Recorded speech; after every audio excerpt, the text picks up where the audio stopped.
Hey guys, good morning, welcome back to my new blog. তো guys finally আজ morning এখন morning 8:30 বাজে। দেন আজকে বৃন্দাবনে আমার চতুর্থ দিন। তো ফাইনালি গাইজ আমি আছি 4 দিন ধরে ভারত সেবাশ্রমে রুম নিয়ে।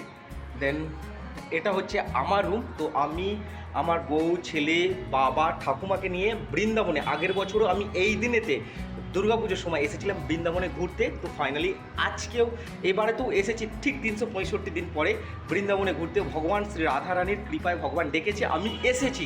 দেন আজকে আমরা যাব ভান্ডিরবন ঘুরতে, যেখানে রাধা কৃষ্ণের বিয়ে দিয়েছিল ভাগ্য রচয়িতা ব্রহ্মাদেব।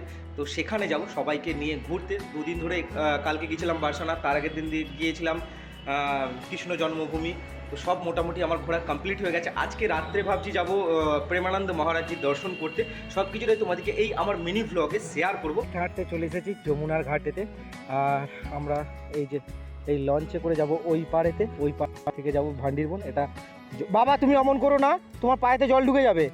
ফাইনালি দেখো যমুনা নদী পার হচ্ছি বোটে করে। এইদিকে বাবা বসে আছে, এইদিকে বউ, ঠাকুমা, ছেলে ওখানে বসে আছে। দেখো কি সুন্দর লাগছে সত্যি, মানে ওটা হচ্ছে কেশিঘাট। দেন যাবো ওইখানেতে, ওর পাড়েতেই হচ্ছে ভান্ডিরবন।